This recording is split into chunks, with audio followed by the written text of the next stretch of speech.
Buenas tardes para todos. Vamos a dar inicio a esta sincrónica del Diplomado en Enfoque, Equidad y Determinantes Sociales en Salud. En esta oportunidad, esta conferencia corresponde, como mencioné, al módulo número 2.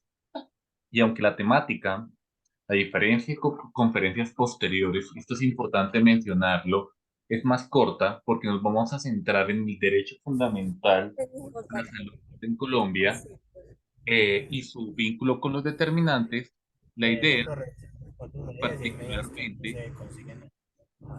voy a silenciar a un micrófono que está activo, la idea particularmente es avanzar y reconocer ese vínculo entre el derecho fundamental a la salud en Colombia y los determinantes sociales.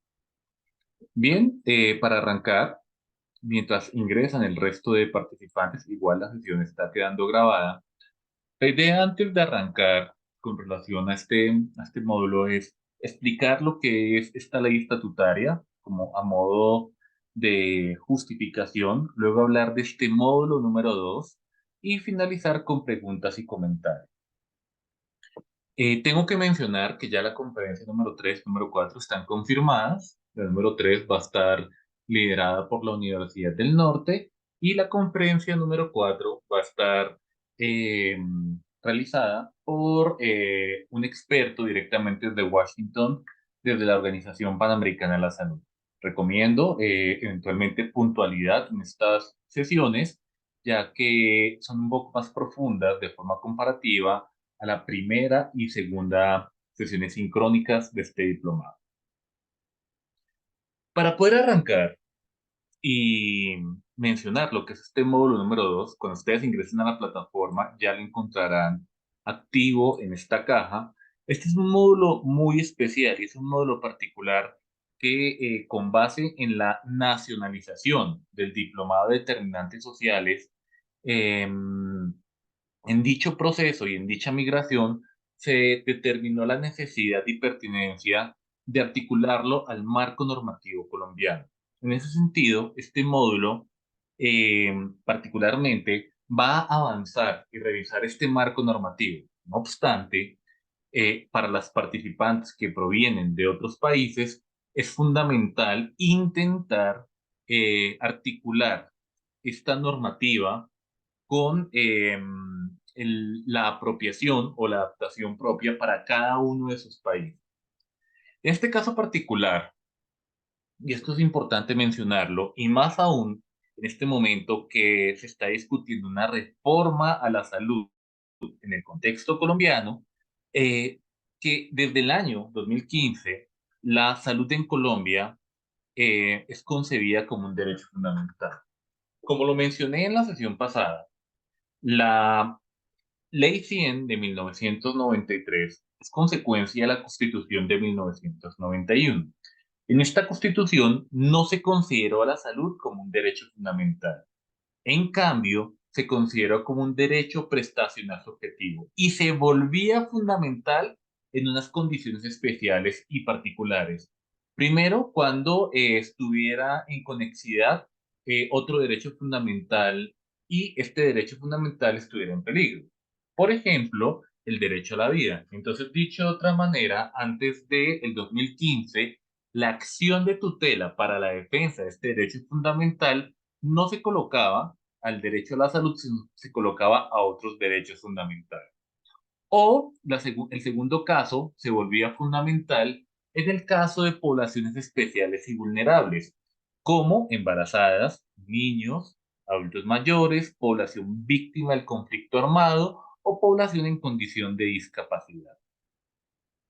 En la medida que el tiempo fue avanzando después de esta Constitución de 1991 y con la posterior Ley 100 de 1993, en el 2008 eh, la Corte Constitucional declara a la salud como un derecho fundamental mediante la sentencia T-760. Y en esa sentencia convidaba al Congreso de la República a convertir a la salud en un derecho fundamental. Incluso se creó una comisión que vale la pena destacar, fue liderada por quien fue la anterior ministra de Salud en Colombia, la Comisión por el Derecho Fundamental a la Salud. Y años posteriores, porque un detalle muy importante que tenemos nosotros que conocer es que la modificación de un derecho fundamental en Colombia no es tan fácil como cualquier resolución o ley ordinaria. Para esto se necesita de una ley estatutaria y las leyes estatutarias son leyes que tienen un trámite un poco más prolongado en el Congreso de la República. Y para esto, desde el año 2013, inicia ese proceso de ponencia y es hasta el año 2015 que se declara en Colombia a la salud como un derecho fundamental. Una pregunta importante para las personas que están de otros países es una pregunta de reflexión que no tendrían por qué contestar, pero si lo quieren, estaría bien. Consiste en sus países, ¿la salud es un derecho fundamental o particularmente es una parte, es una eh, condición especial que tiene Colombia? Y en ese orden de ideas, la ley estatutaria es la que legisla o regula los derechos fundamentales. Y en este caso, en Colombia, desde el año 2015, enero particularmente, mediante la ley 1751, se concibe en Colombia a la salud como un derecho fundamental. Esta ley, y por eso esta discusión en esta sesión, enfocada particularmente a describir y explicar lo que significa, no es una ley menor, es una ley muy importante y que incluso en la discusión de la reforma, algunos establecen que la reforma que se está en este momento llevando posiblemente podría llevar a particularizar o realmente llevar a la realidad esta salud como derecho fundamental. Pero hay otros estudiosos que dicen que no es necesariamente se requiere una reforma a la salud para lograr consolidar esta ley estatutaria. ¿Por qué? Porque normas posteriores como la política de atención integral, particularmente, eh, pues integraron algunos de estos elementos, pero no todos. Un detalle fundamental de estos elementos de esta ley estatutaria es que se resume particularmente en 5 elementos. Primero, los elementos orientadores de este derecho fundamental, como mencionaré posteriormente, destacan que para que la salud se pueda garantizar en Colombia, se requiere la atención integral en salud y los determinantes sociales son elementos orientadores para el país. Y aquí es donde esto se articula en el marco de este diplomado. Asimismo, se habla también de la acción de tutela, los derechos del paciente, se habla de la eliminación del POS, ese plan que teníamos pues, como beneficio los colombianos, y también se habla de la autonomía médica. Estos son los elementos principales. Pero para poder avanzar dentro de ese proceso del derecho a la salud, se establece que esta ley estatutaria tiene algunas particularidades. Como ya mencioné, como objeto de derecho se requiere la atención integral. ¿Y qué es la atención integral? Dicho de otra manera, la garantía de que todos los colombianos tengamos acceso a la promoción de la salud, la prevención de la enfermedad, en donde se incluye la educación, diagnóstico, tratamiento, rehabilitación y paliación. Por algún motivo que algunos desconocemos, se saca de la prevención, se considera como un elemento aparte, pero el diagnóstico, tratamiento, la educación y la rehabilitación también son prevención, pero incluso en documentos tan importantes como esta ley estatutaria, pareciera que fueran, digamos, definiciones diferentes. Pero, pues, por eso lo coloco entre paréntesis. Y asimismo, ese derecho a la salud se concibe como la posibilidad de tener acceso a los servicios de salud de manera oportuna, eficaz y de calidad, mediante una prestación con acciones de mejoramiento y de promoción de la salud. Bajo esto, y esto tampoco es un dato menor, se establece la posibilidad de reconocer las barreras de acceso. Y en esas barreras de acceso incluyen o se articulan muchos de los determinantes sociales. Las barreras de acceso a los servicios de salud pueden ser de dos tipos: barreras externas y barreras internas. Las barreras externas son propias del contexto, son propias de la naturaleza del sistema. Y las barreras internas son propias de la estructura administrativa del sistema de salud. Las barreras internas se conocen como barreras organizacionales. Y un ejemplo de esto es el exceso de tramitología o las trabas que a veces se colocan para que los pacientes puedan acceder a los servicios de salud. Y esto es muy importante contemplarlo. Y las barreras externas son, por ejemplo, barreras que son propias del país, como barreras geográficas, personas que viven en zonas alejadas, barreras económicas, en donde la población más vulnerable tiene mayores limitaciones para acceder al sistema de salud, a pesar de que estén asegurados, entre otras barreras. Entonces, dicho de otra manera, lo que busca también, o lo que está establecido en esta ley estatutaria, es identificar y subsanar estas barreras de acceso, pero también brindar servicios de atención integral. Porque un detalle importante que tiene el marco colombiano es que la mayoría de la población colombiana está asegurada, y esto habla de cobertura, pero no es lo mismo que acceso efectivo. Acceso efectivo corresponde a superar y subsanar dichas barreras de acceso.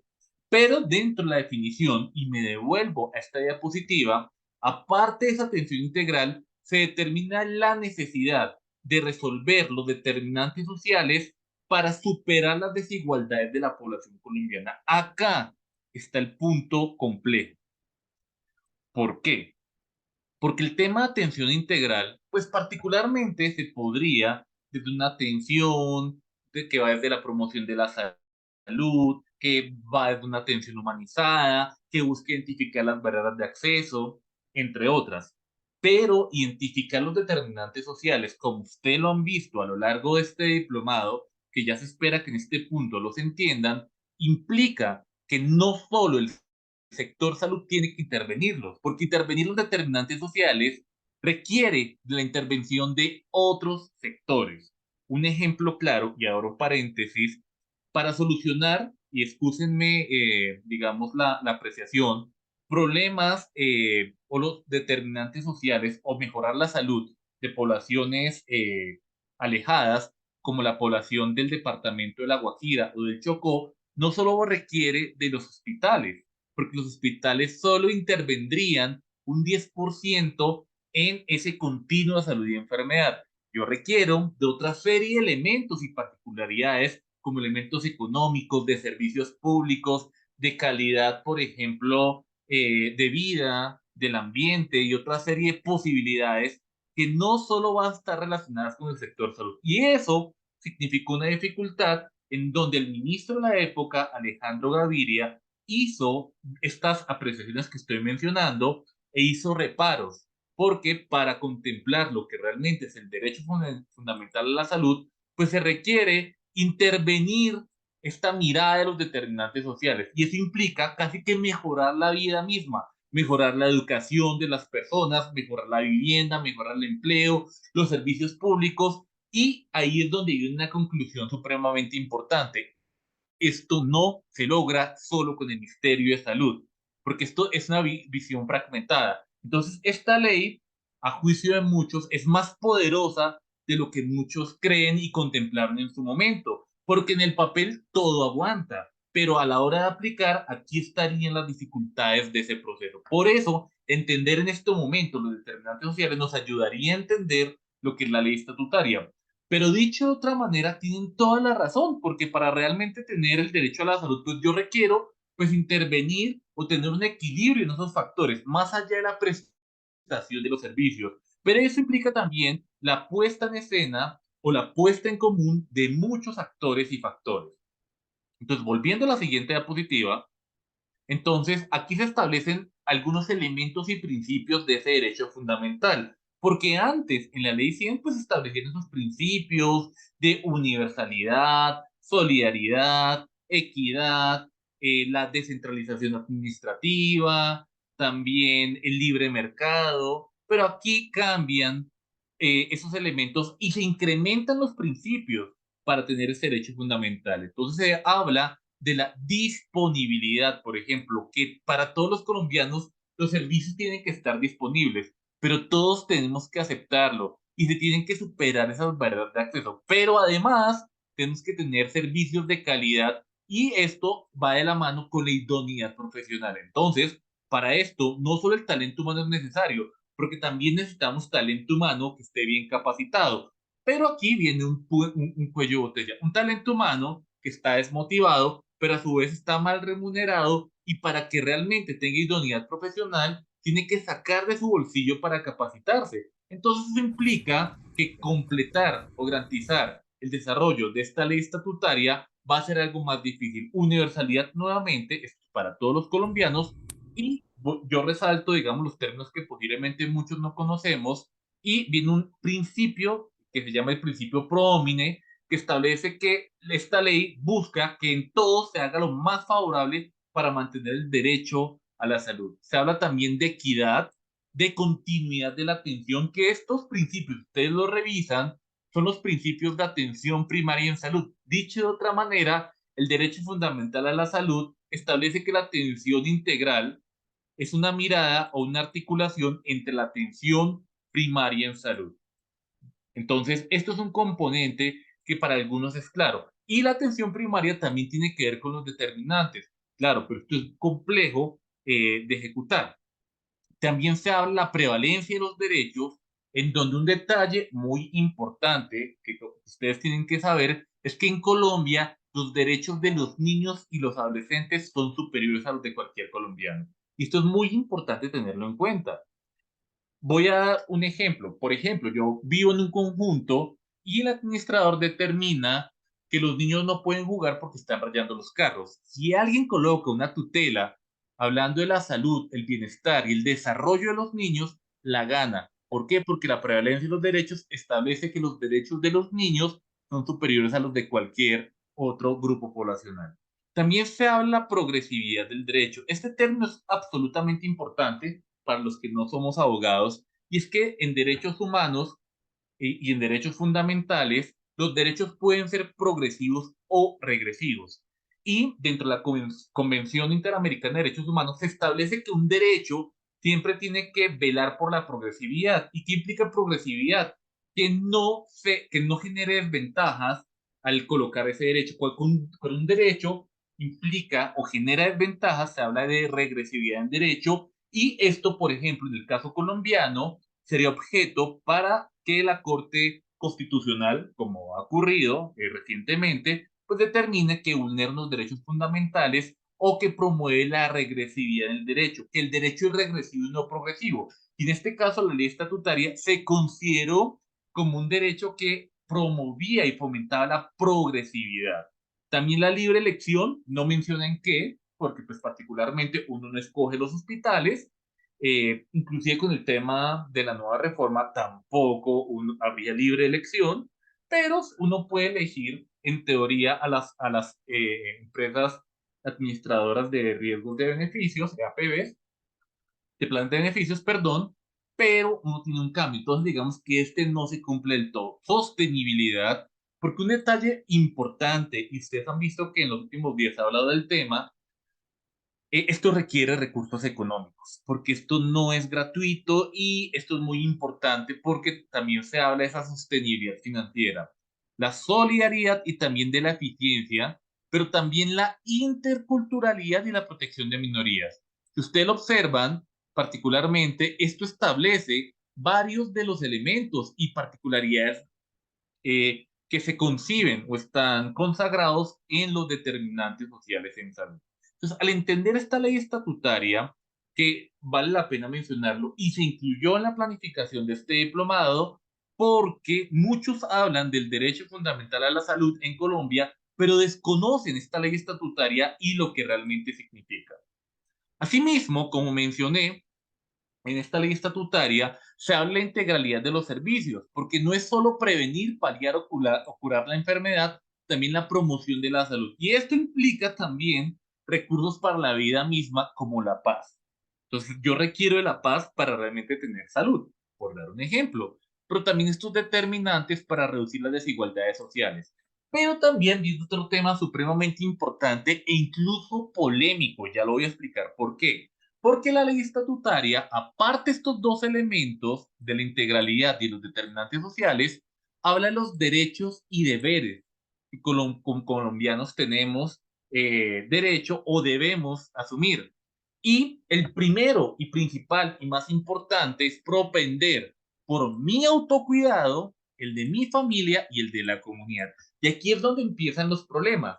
Para dar un ejemplo, cuando estábamos en la pandemia por COVID-19, algunos jóvenes decían, yo tengo el derecho a salir porque tengo el derecho al desarrollo de mi libre personalidad, pero, digámoslo, desde el punto de vista amplio, al salir usted no estaba proponiendo por su autocuidado el de su familia y el de su comunidad.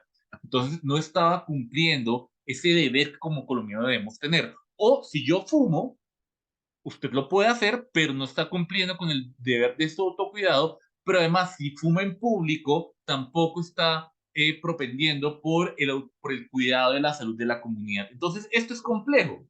Y a partir de ahí viene un detalle interesante, y es que se piensa que la acción de tutela, que es el mecanismo para defender los derechos fundamentales, solo aplica para la negación de servicios o solo aplica para la mirada prestacional. Pero en teoría, si alguien no cuida o está vulnerando mi salud, por ejemplo, en la vivienda o en la comunidad en la que yo estoy, yo podría poner una acción de tutela, pero es una práctica no se hace por el desconocimiento de la misma norma y por el desconocimiento de los mecanismos para defender.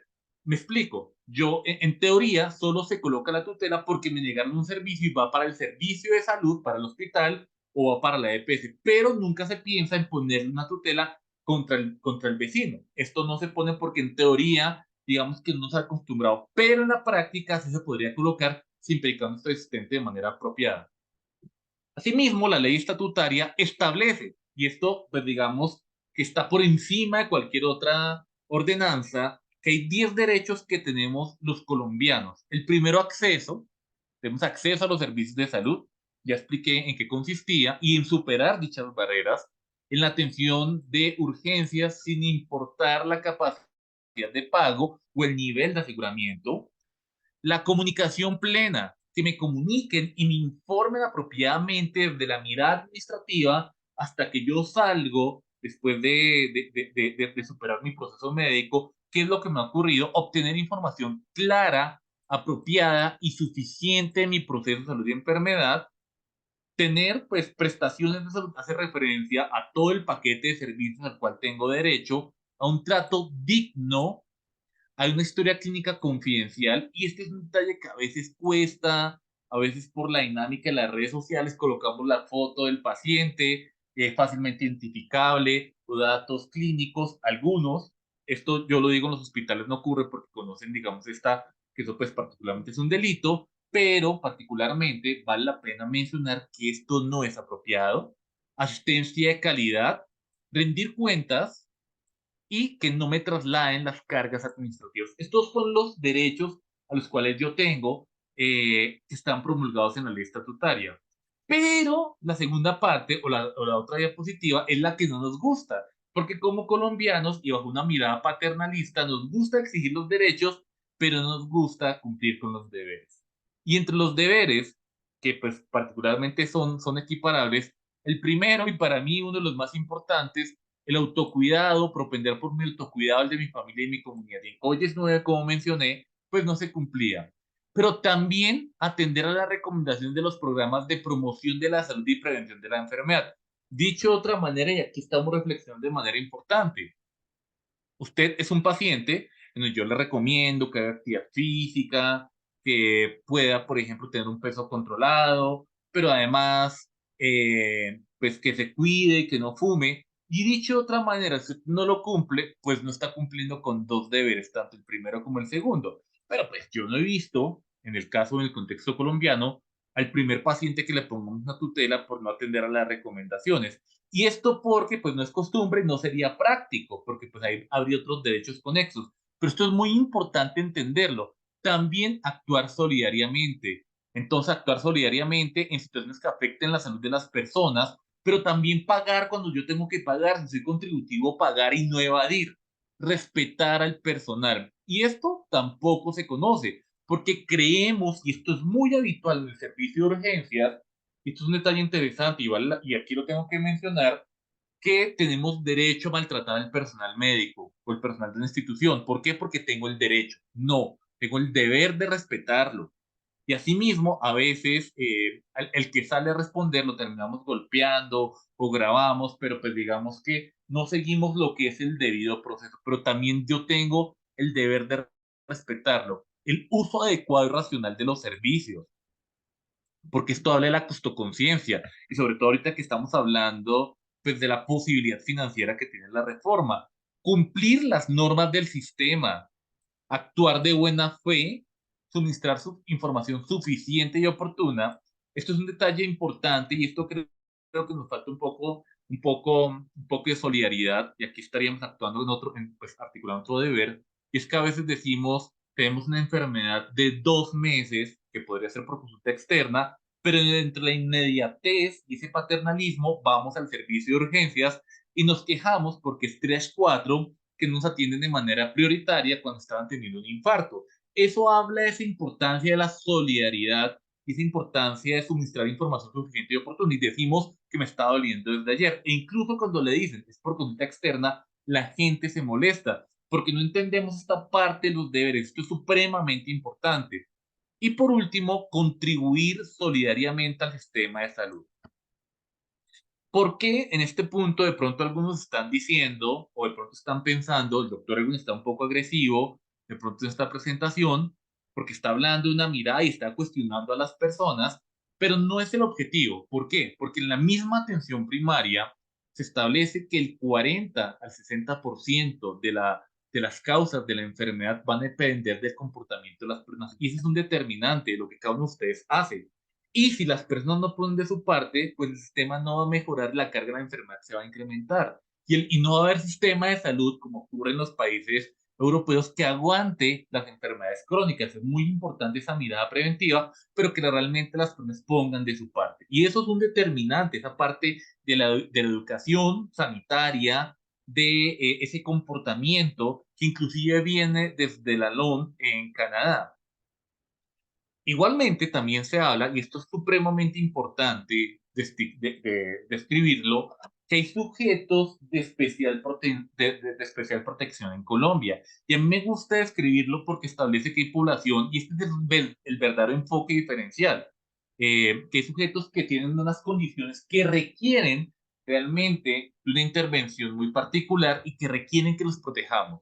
Los niños, adolescentes, embarazadas, población en condición de desplazamiento o víctima de la violencia, adulto mayor, enfermedades huérfanas, que hasta ahora se está mencionando, y población en condición de discapacidad. Asimismo, se habla, y es un capítulo que todavía es complejo, que se deben garantizar los mecanismos, garantía y mecanismos de protección de los derechos fundamentales, que tenemos que tener la posibilidad como colombianos de participar en las decisiones del sistema de salud. Si ustedes revisan el tema de atención primaria, las dos expresiones operativas, lo que son las redes integradas y lo que es la atención primaria orientada a la comunidad, establecen ese mecanismo, porque sin la participación comunitaria, pues particularmente no se hablaría de la integralidad del proceso. También se habla de redes de servicios. Esto no es un tema nuevo de la reforma ni de la política. Esto se habla desde el 2015, incluso desde la ley 1438 del 2011 se hablaba.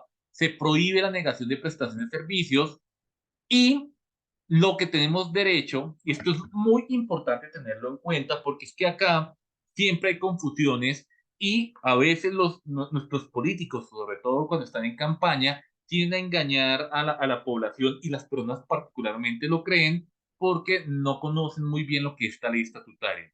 Se dice que no se incluye como parte del derecho fundamental a la salud y el sistema no lo tiene que incluir todo lo que tenga propósito cosmético. No se incluye lo que tenga propósito cosmético. Cuando no haya evidencia de la seguridad o efectividad.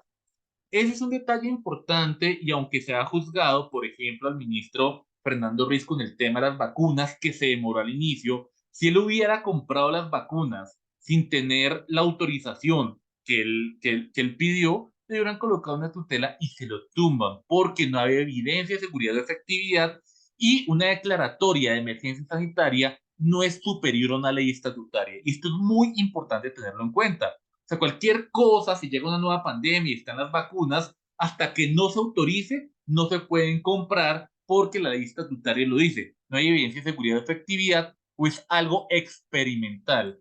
Y lo otro que se estableció son los servicios en el exterior. A veces, y esto es completamente, digamos, razonable y a veces de pronto triste que las familias pues pongan las tutelas ya les dicen que no, porque de pronto en Estados Unidos hay un tratamiento experimental, pero la ley estatutaria dice que no, y esto inclusive abogando por los principios de la atención primaria. La atención primaria dice que es una atención integral, pero con base en las posibilidades que el país le pueda ofrecer a sus habitantes. Y eso también está recogido en esta ley estatutaria. Yo sé que puede ser triste y complejo, pero eso también habla de la posibilidad de que los derechos colectivos son superiores a los derechos individuales. Pero pues esto es importante mencionarlo. Y hay otro detalle interesante, y esto tampoco se cumple: la solución de conflictos entre los profesionales de la salud, porque muchas veces incluso hablamos mal de otro colega, entre los médicos, por ejemplo, o hay conflictos siempre y cuando la evidencia demuestre que es la mejor recomendación, pues digamos que tiene que haber un proceso de solución entre conflictos para poderle brindar la mejor atención a los pacientes. También se habla de la autonomía profesional. Y esto tampoco era nuevo. Desde el 2015 lo dice la política, también la nueva reforma lo establece, también las dos reformas a la ley sí lo establecen, y se dice que se prohíbe el constreñimiento, presión o restricción para la formulación de medicamentos o de paraclínicos o la promoción de prebendas o dádivas. Este detalle tampoco es menor, y me voy a explicar por qué. Porque a pesar de que las anteriores leyes ordinarias, establecían que esto se prohibía, pues particularmente no pasaba mucho. Pero si, por ejemplo, llega un personero de un municipio o llega un alcalde a decirle que tiene que formularle un ascensor a un paciente, a pesar de que la evidencia no está establecido, ahí se está incumpliendo la ley estatutaria y tampoco se ponen tutelas para eso. O, por ejemplo, en el caso, y me han contado, de algunos médicos que ganan bonificaciones por la formulación de medicamentos por la industria farmacéutica, también lo están incumpliendo. Hay un tema de ética y autorregulación, porque lo que se establece es que no se está dando lo que la evidencia disponible, sino porque otros nos están, digamos, constriñendo o nos están presionando para lo anterior. Y algunos pueden decir, pero es la única forma que tengo de ingresar a los congresos, pero no es ético. Y esto es muy importante tenerlo en cuenta, porque, y vale la pena destacarlo, el negocio para algunos es la enfermedad. Y eso también es un equilibrio que la ley estatutaria busca controlar. También se habla del respeto a la dignidad de los profesionales y trabajadores de la salud, condiciones laborales justas, elemento que no se ha cumplido, y en esto yo estoy de acuerdo que es muy importante con la reforma que se está mencionando que se trabaje. Y por otro lado, se habla de la información en salud, se habla de una política farmacéutica, eso también se está discutiendo, porque no es equitativo que aquí en esta región del mundo paguemos algunos medicamentos de forma más costosa que en otros lugares no se paga. ¿Por qué? Porque pues a veces conviene más e interesa sobre todo más la ganancia, y al no existir una política farmacéutica, pues no se controlan los precios. Pero también es importante la divulgación de progresos científicos, y eso también lo tiene mi ciencias, donde se habla de la apropiación social de conocimiento, como esa posibilidad de que las personas particularmente entiendan y también sean capacitadas con el proceso, con los procesos científicos y los avances tecnológicos que van ocurriendo. De esa manera, y en este espacio, particularmente de media hora aproximadamente, entendimos o vimos lo que era la ley estatutaria. Y aparte, si ustedes revisan, a partir de lo anterior, es una ley que es muy importante, porque al ser un derecho fundamental, como digo, no se conoce. Incluso en el ámbito de la reforma, todo lo mencionamos de manera indiscriminada, pero en la práctica, inclusive no se aborda. Ahora bien, ya cuando hablamos, ya al entrar y después de este tema, si quieren van guardando las preguntas, ahorita pueden levantar la mano, las pueden ir haciendo en el chat. Es importante hablar de este módulo número 2 que se está iniciando. Yo acostumbro siempre a dar la charla y luego hablar del módulo para solucionar preguntas y aclarar. Entonces, para poder avanzar en la parte de familiarización, pues muchos se presentaron, algunos no han subido la foto, esto es muy importante. La presentación pues ya no es necesaria, pues esto ya se subsana, pero es muy importante que todos hagan la edición de foto. Pero por otro lado, y esto lo advierto hoy, coloquen el nombre completo en el perfil, porque algunos han colocado solo el nombre y me ha ocurrido que cuando finalizan el diplomado y se les va a emitir el certificado, solo aparece el nombre y eso ya no se puede modificar. Ajusten el nombre desde este momento porque es el nombre que va a quedar en el certificado. Ah, doctor, es que me quedó con un error de ortografía el certificado. Sí, pero es que en su nombre estaba ese error de ortografía y usted nunca lo editó y en eso no nos hacemos responsables. En el módulo uno había una participación, como les envié hoy por la tarde. Es importante que si no han participado puedan establecer las conclusiones y en la tarea se puede establecer que el 75% de ustedes la han enviado. Aquí quiero hacer una aclaración porque si ustedes ingresan a los anuncios de la coordinación, están las escalas de las tareas y también de los foros de discusión. Un foro de discusión no es un monólogo, es un espacio de interacción con todos sus compañeros. Lo más importante no es responder las preguntas, lo más importante es discutir y llegar a acuerdos con sus compañeros.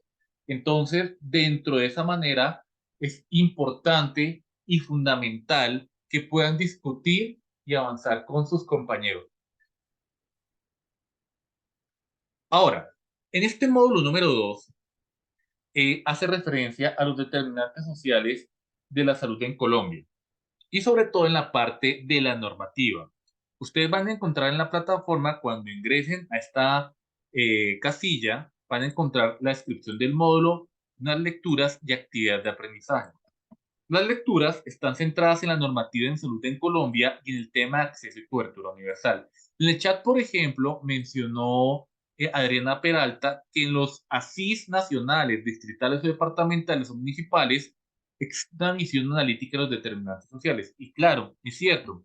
Y en las lecturas complementarias, ustedes van a encontrar algo que se llama Pase a la Equidad, que es la guía metodológica y conceptual para formular dichos análisis de situación de salud, en donde se establece como requisito fundamental la inclusión y el análisis de los determinantes sociales. Pero lo dejé como un documento complementario porque es un documento demasiado largo y las lecturas tienden a ser demasiado densas. Pero para quien quiera profundizar, puede entender dichas dinámicas. Pero bien, al integrar en el tema, ¿qué van a encontrar las lecturas? Básicamente son lecturas incompletas. Está esta ley estatutaria, está la política de atención integral, porque ya de modelo integral no hablamos, hay unas páginas recomendadas, está el nuevo plan decenal, también unas páginas recomendadas para que mejoren la conceptualización y se articule y armonicen esa normativa en salud en Colombia con los elementos de los determinantes sociales.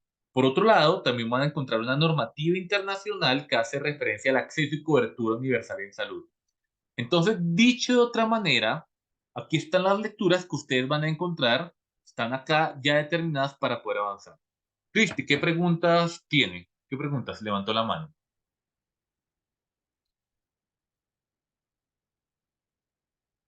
Cristi, adelante o en el chat, porque acaba de levantar la mano. Bueno, listo. Diana, adelante. Levantaste la mano. Sí, gracias. Solamente una observación y es que el archivo que dice acceso y cobertura, cuando uno ingresa a ese archivo, parece como si el link que va al documento de la OPS no permite ingresar. No sé si alguno de mis compañeros ha hecho el ejercicio y les permite y sea más un problema mío, No, porque no deja ingresar. no es un problema tuyo, lo que pasa es que a veces las páginas, porque nosotros no colocamos documentos completos ni directamente a las páginas, están directamente en la página de la Organización Panamericana. Y desde hace 2 años han estado migrando de portal y han cambiado a veces la URL. Yo ahorita reviso, porque no tuve la prevención de revisarlo, y es objeto de la migración que nos avisaron que iba a ocurrir. Entonces es un problema genérico que cambió la URL, pues yo ahorita ya lo reviso y lo corrijo. No te preocupes, ¿de acuerdo? Muchísimas gracias. Muy bien. Ahí, Adriana, es un detalle interesante Porque cuando uno identifica los distintos determinantes, hay distintas formas de verlo, como ustedes lo verán en la sesión número 3. Pero lo voy a adelantar, porque incluso a partir del video, si por ejemplo yo incluyo elementos como la desnutrición, hay algunos determinantes que uno puede incluir o avanzar. Si yo abordo la mirada general, por ejemplo, desde el punto de vista de los 4 determinantes originales, hay algunos determinantes en el caso de tuberculosis que tienen que ver con servicios de salud. Por ejemplo, un detalle fundamental tiene que ver, por ejemplo, con el acceso que tienen las personas eh, a los medicamentos antituberculosos. Es un detalle importante y eso habla de uno de los determinantes, el acceso y a veces la información que nosotros les damos. Por otro lado, los comportamientos, porque en los mismos determinantes, y no estoy hablando necesariamente del video, el hacinamiento puede ser un determinante. Ambientes pobres, vulnerables e inclusive insalubres pueden llevar a contribuir a la tuberculosis, pero también hay un factor biológico interno. Entonces, incluso la vacunación, en el caso de la tuberculosis, la vacuna contra la BCG, protege contra las formas graves de tuberculosis, pero también no todos los pacientes desarrollarían, porque eso depende mucho de la inmunidad, porque algunos podemos ser reservorios, eh, tendríamos el foco primario, pero no desarrollaríamos la enfermedad, inclusive desde esa mirada. Cuando vamos a la mirada de los determinantes ampliados, de los determinantes canadienses, incluso uno puede ver las redes sociales, uno puede ver la educación, que también tiene ese componente, también puede ver las condiciones de empleo, condiciones de ingresos que tendrían que ver particularmente con dichas características. Si voy al enfoque de muchos determinantes que hablan de los determinantes distales próximos e intermedios, no podría dar factores individuales, condiciones intermedias y de estado que pueden facultar o no. Por ejemplo, condiciones de estado, que haya acceso gratuito para los medicamentos antituberculosos, pruebas de forma masiva, e incluso educación para el paciente que tenga sintomatología. Y si me voy a la comisión de los determinantes sociales, allí particularmente se habla de condiciones como, por ejemplo, equidad desde el inicio, una financiación equitativa, la regulación del mercado, porque incluso nuevos medicamentos tuberculosos están demasiado costosos para algunos países y eso implica algunas barreras. Esto por dar un ejemplo, no voy a mencionar todos los determinantes en detalle porque estaría resolviéndolo, pero digamos que esa es una forma de abordarlo. Y esto incluso si digamos que a pesar de que no hay que tener un conocimiento médico profundo, implicaría entender que los grupos de condiciones pueden abordarse desde esa mirada y, por ejemplo, contemplar que hay unas condiciones externas que van más allá del individuo que pueden facultar o no. No sé si te respondí la pregunta, Adriana, o quieres que te responda algo más al respecto.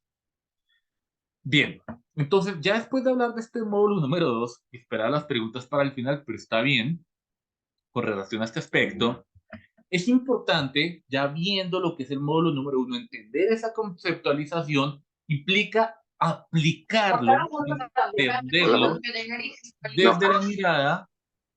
desde la mirada, de una mirada ya un poco local, que hay normativa que lo faculta, porque los determinantes pueden llegar a ser algo teóricos, pero es importante identificarlos y no ver que es algo que está en la nebulosa, sino que realmente se expresa en la salud de las personas. Pero antes, digamos, de pasar, quisiera explicar las actividades. Porque a partir de lo anterior, y ahorita prometo revisar el enlace y corregirlo, porque simplemente me toca corregir una palabra, no es muy complejo de hacerlo. Las actividades de aprendizaje son muy puntuales y aquí quiero hacer una aclaración, porque básicamente consiste en unos videos que son la ley estatutaria, la política de atención integral y el plan decenal, pero este lo voy a quitar. ¿Por qué? Porque particularmente me acaban de citar para la próxima semana hacer la revisión de las metas, entonces posiblemente el plan decenal vaya a cambiar un poquito en cuanto a las metas, no a la formulación, pero entonces tengo que revisar ese video nuevamente. Eh, Hay un foro en donde es importante que ustedes discutan. Hay 3 preguntas orientadoras. ¿Qué causas identifica en Colombia para alcanzar un verdadero acceso universal a la salud y cobertura universal en salud? O sea, aquí es muy importante que identifiquen desde la mirada determinantes, porque realmente ahí está la respuesta. Y aquí es una pregunta un poco más genérica. ¿Cómo garantizar el derecho fundamental a la salud en Colombia o en el contexto del participante? Desde la normativa en Colombia, ¿cómo desde la normativa en Colombia se favorece o se limita el cumplimiento del enfoque de equidad y determinantes sociales en salud? El taller, ojo con esto, porque el taller tiene una limitante y acá quiero hacer una aclaración importante. La metodología de este curso es una metodología basada en los cursos masivos abiertos en línea, en donde la metodología participativa es muy importante. Por eso, a partir del módulo 2, 3 y 4, ustedes van a tener una actividad que se llama la actividad taller. Y la actividad taller, ustedes la encuentran acá y tiene dos partes. La primera parte consiste en un envío y cuando pasa la primera parte, ustedes tienen que calificar algunos trabajos asignados de los participantes con base en las indicaciones. Se hace una triangulación porque la tercera persona que califica es el profesor, pero si no hay envío, no se puede hacer calificación. Y en diplomados anteriores, cuando se acaba el plazo, a veces me lo envían por correo electrónico o solicitan la apertura de la actividad. Y eso no es posible porque la plataforma, una vez finaliza el plazo, asigna a los participantes al azar y devolverlo implica borrar todas las actividades. Esto es una aclaración importante porque la fecha es dentro de 15 días, de acuerdo a lo que establece la plataforma. Si hoy estamos a 10, sería hasta el 23, creo que está establecido en la plataforma. Y es una fecha que es inamovible, a diferencia de la tarea que se extendió una semana, 10 días más, la posibilidad de entregarlo. Pero acá no hay posibilidad. En la tarea 1, sí. El nombre lo puedes cambiar en edición, no en el diplomado. Tendrías que entrar a tu perfil y hacer el cambio del nombre. Es posible, incluso si ingresas al campus, no directamente al diplomado, hay tutoriales para hacerlo. ¿Y en qué consiste el taller? El taller no es difícil, por eso les pido que lo prioricen. Realice un mapa conceptual o mapa mental en donde se articule la normativa en Colombia. Si no es de Colombia, del contexto del participante, con el abordaje de los determinantes sociales en salud, PREA, barreras y oportunidades. Es un mapa mental, no es muy complejo, incluso en esta misma presentación y en la presentación pasada, se ha hablado de cómo están incluidos los determinantes para que lo tengan en cuenta. Entonces, no es una tarea muy difícil, por lo cual tengan en cuenta los plazos. Y después de que finalice el plazo del envío, inmediatamente hacen la realimentación. Y aquí hay doble nota, una por el envío y una por la calificación de los compañeros. Y llegando a este punto, esta es la sesión más corta, igual en conjunto con la quinta. Estas sesiones no son muy largas. No se tengan preguntas o comentarios adicionales a los que ya han realizado. ¿Alguna pregunta o comentario adicional? Muy bien, Diana, adelante. Gracias. Cuando se haga el envío, que es bueno, el 23 o 24 creo que vi en la plataforma, posteriormente a uno le llega un mensaje donde le hayan asignado o uno tiene que ingresar a la plataforma y estar pendiente en algún sitio frente a los documentos que hayan sido asignados para la retroalimentación que uno le haga a los compañeros o le Una hagan vez, a uno. una vez finalice el plazo, o sea, si el plazo dice 23 de octubre a las 10 de la mañana, 2 horas después de cumplido el plazo, inmediatamente la plataforma lo activa. Y aunque yo les aviso en la siguiente sesión y les envío un mensaje, si ustedes ingresan, van a encontrar ya una vez asignadas las asignaciones, asignadas a los compañeros. Eso ocurre de manera automática 2 horas después del plazo. Ocurre de manera automática. Ingresan al mismo sitio y digamos que la plataforma cambia. ¿De acuerdo? Ok, muchas gracias. Muy bien. Entonces, pues, si no hay más preguntas o más comentarios, voy a dejar de grabar la sesión y los invito a seguir participando en la plataforma. Entonces, pues muchísimas gracias y nos veremos en la siguiente sesión sincrónica que van a tener ya a otro invitado. Muchísimas gracias y un resto de día, una feliz noche para todos.